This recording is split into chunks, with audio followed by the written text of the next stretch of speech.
ठीक है। अब जो क्वालिटी के जरिए से गवर्नमेंट फॉर्म होगी उसको वो नाम देता है ओलिगार्की। क्या नाम देता है? ओलिगार्की। और जो क्वांटिटी के जरिए से गवर्नमेंट फॉर्म होगी उसको वो नाम देता है डेमोक्रेसी। जी पॉलिटी का टॉपिक पढ़ा रहा हूं, उसके अंदर गवर्नमेंट से बना है, फॉर्म्स ऑफ गवर्नमेंट। क्या कह रहे हैं? बुनियादी तौर पे दो तरह की होती हैं, एक म्यार के जरिए से और एक मिकदार के जरिए से। म्यार के जरिए से जो बनेगी उसको क्या टर्म कहती है? ओलिगार्की। और जो मिकदार के जरिए से बनेगी उसको क्या कह रहे हैं? डेमोक्रेसी। ठीक हो गया, यहाँ तक क्लियर है। अब देखिए ये है क्या डेमोक्रेसी? आपको पता है पावर ऑफ पीपल। ये क्या है? A small group of people, a small group of people having control of a country, having control of a country। ठीक है, a small group, ओलिगार्की याद रखिएगा, a small group of people having control of a country, a small group of people having control of a country। और democracy के बारे में आप जानते हैं। ठीक है, अब चलते हैं आगे। क्वालिटी से मुराद क्या है? क्वालिटी से मुराद है अरिस्टोटल की क्या मुराद है? क्वालिटी क्वालिटी से मुराद है उसकी मसलन मियार किसको कहेंगे? किन चीजों से मियार, इंसानी मियार कायम हो सकता है? Education, wealth, social position. Social position आपका माशरे के अंदर क्या मकाम है? This is social position. Education, justice, education, wealth. ठीक है, कोई वेल्थ आ गई ना, वेल्थ आ गई। सोशल पोजीशन, ठीक है, मैं लिखता हूँ, ये लिख लिया, डेफिनेशन लिख ली है इसकी। अब आ जाए इस पे क्या बना है क्वालिटी? इससे ओलिगार्की से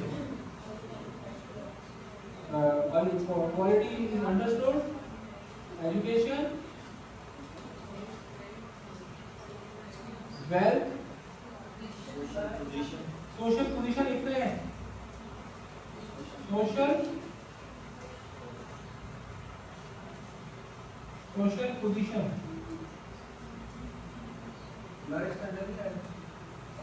ये सारी चीजों से लिविंग स्टैंडर्ड बन रहा है ना। ये आपके पास तालीम होगी, आपके पास दौलत होगी, आपके पास सोसाइटी में कोई अच्छी पोजीशन होगी, तो इससे ऑटोमेटिकली आपका लाइफ स्टाइल इंप्रूव होगा। ठीक है, ये सारे का सारा फोकस किसके ऊपर कर रहे हैं? क्वालिटी। और ये लोगों का एक छोटा सा गिरोह है। ठीक है, और ये लोगों का एक छोटा सा गिरोह है जो इक़्तिदार पे आके काबिज हो गया है सिर्फ अपनी क्वालिटी की वजह से। ये जरा समझिएगा, मैं बार बार रिपीट कर रहा हूँ। ये लोगों का एक छोटा सा गिरोह है जो मुल्क पे सिर्फ अपनी म्यार की वजह से काबिज हो गया, अपनी तालीम, अपनी दौलत, अपनी सोशल पोजीशन की वजह से आके उनके ऊपर काबिज हो गया। छोटा सा गिरोह है। ठीक है, और यहाँ पर क्या चीज है? यहाँ पर पावर ऑफ पीपल। इसे क्या मुराद है? Claim of the message,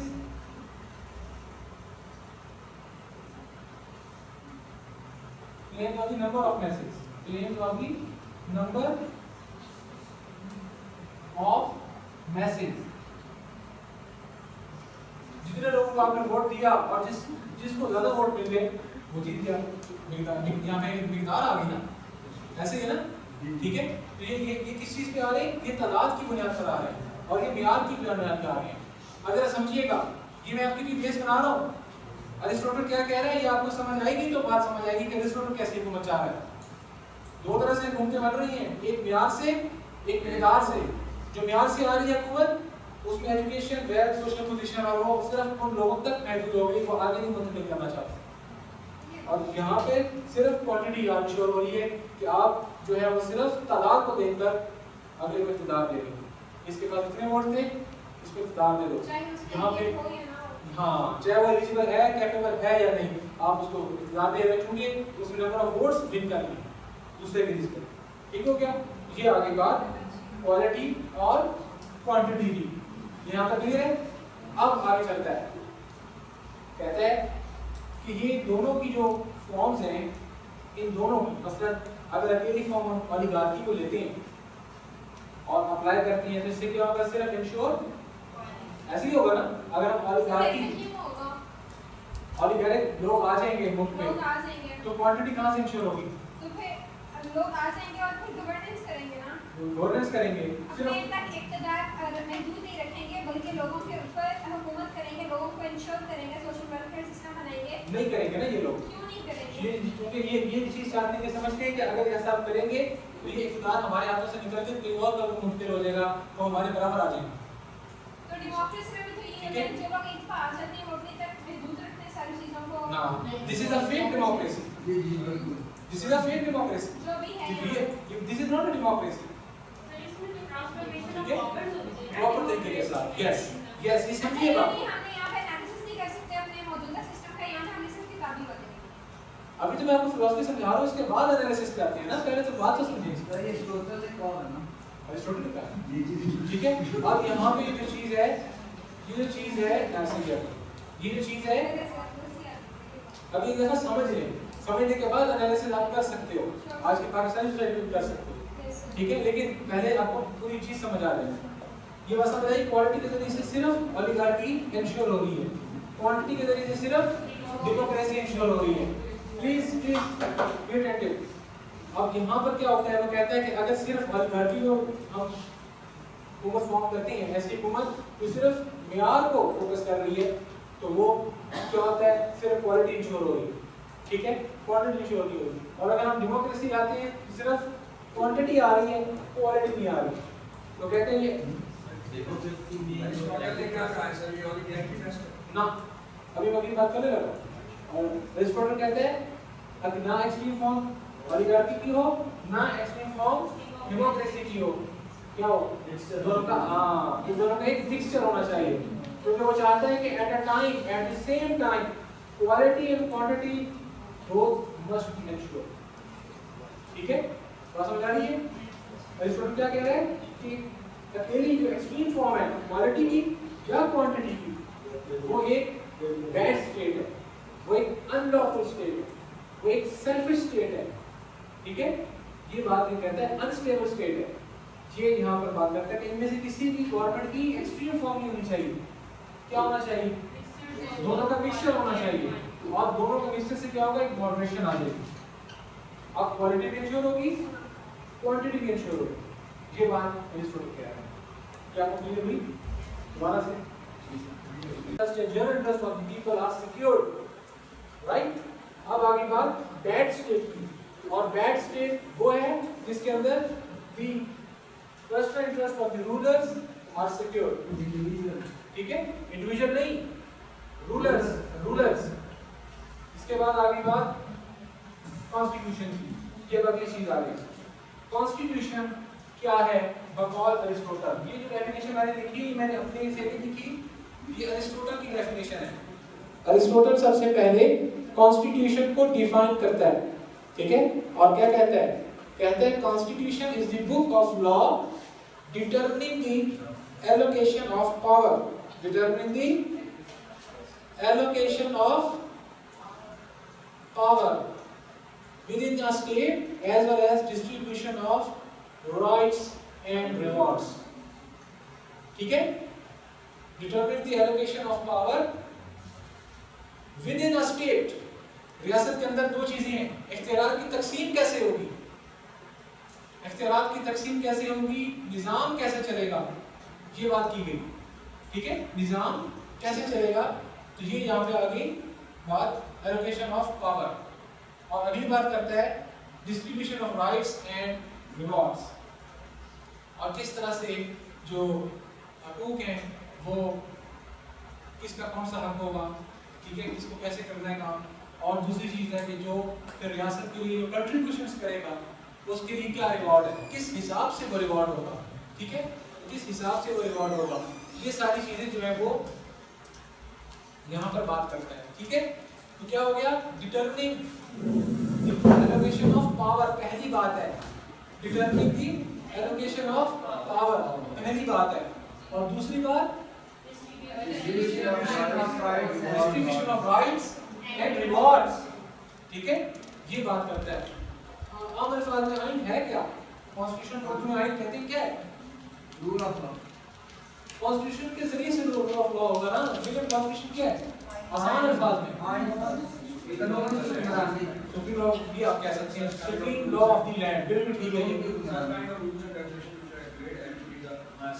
good, देखिए आसान अल्फाज में समझें, जब तक आपको समझ नहीं आएगी आप नहीं आगे चल सकते। आइन से मुराद है एक हमने रियासत को चलाने के लिए कुछ कानून साजी करनी है, रियासत के डे अफेयर्स को, रियासत के रूटीन अफेयर्स को चलाने के लिए हमें कुछ कवानीन तैयार करनी है ताकि हम डे मैटर्स को जो है वो बड़ा कॉन्फिडेंटली विदाउट एनी इंटरप्शन उसको परफॉर्म कर सकें और उसको निभा सकें। तो इसके लिए हम क्या करते हैं, हम कुछ कवानीन वज़ा कर लेते हैं। अब कॉन्स्टिट्यूशन एक किताब की तरह, एक बुक ऑफ लॉ है, ठीक है, मोस्ट प्रोबेबली ज़्यादातर ये लिखा हुआ होता है, ठीक है। तो ये एक किताब है जिसके अंदर इख्तियारात की तकसीम और इसके साथ साथ हकूक़ और फ़राइज़ और इसके साथ साथ ये रिवॉर्ड किस तरह से जो है वो डिस्ट्रीब्यूशन होगी उसकी, ये सारा आइन के अंदर दर्ज होता है, ठीक है। इख्तियारात की तकसीम सबसे इंपॉर्टेंट चीज़ है, इख्तियारात की तकसीम। जब ये नहीं पता होगा कि कौन सा इख्तियार किसके पास है, निज़ाम कैसे चलेगा, ठीक है।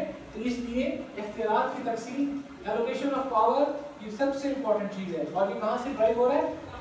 कॉन्स्टिट्यूशन से। डन। ये कौन बता रहा है? एरिस्टोटल पहली दफा इसको बता रहा है, रेस्टोरेटिव अथॉरिटी। इससे पहले किसी फिलोसोफर प्लेटो ने या सोक्रेटिस ने, सोक्रेटिस हमारे सिलेबस में नहीं, लेकिन उसने इस बात पे फोकस नहीं किया था। ठीक हो गया, ये कॉन्स्टिट्यूशन की डेफिनेशन क्लियर है। अब आ जाए types of constitution.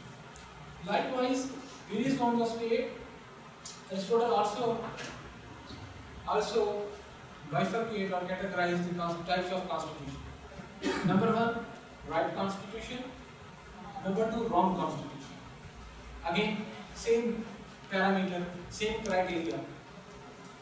The constitution which serves the general interest of the people, which serves the general interest of the people. It is known as right constitution. वो constitution जो अवामी मफाद में बनाया जाएगा, दुरुस्त कॉन्स्टिट्यूशन बकौल एरिस्टोटल। और दूसरी बात वो कहता है रॉन्ग कॉन्स्टिट्यूशन, वो आइन जिसके अंदर रूलर्स अपने पर्सनल इंटरेस्ट को सिक्योर कर रहे हैं, ठीक है, या उसके कुछ हिस्से को इस तरह से बना रहे हैं कि जो हुक्मरान है वो महफूज हो सके, वो कहता है ये रॉन्ग कॉन्स्टिट्यूशन, ठीक है। राइट कॉन्स्टिट्यूशन और रॉन्ग कॉन्स्टिट्यूशन, इसमें पब्लिक इंटरेस्ट सिक्योर हो रहा है और इसमें personal interest of the rulers, personal interest of the rulers last में लिखना है, personal interest of the rulers, ठीक है। अब चलते हैं आगे। अब आ गई बात द पॉलिटी, TOLITY, ये हमने करना है। एक मिनट ये जरा देखें थोड़ा सा, ये बहुत दफा ऑब्जेक्टिव में आया हुआ है। ये किसने कहा है कि मैन इज सोशल एनिमल? ये आपने लिख लेना है, ठीक है, ये आपने लिख लेना है। Aristotle called man a social animal, ये एरिस्टोटल ने कहा है, ठीक है। ये बहुत दफा ऑब्जेक्टिव आ चुका है। अब चलते हैं आगे। अब आ जाए इक्वालिटी के ऊपर। इक्वालिटी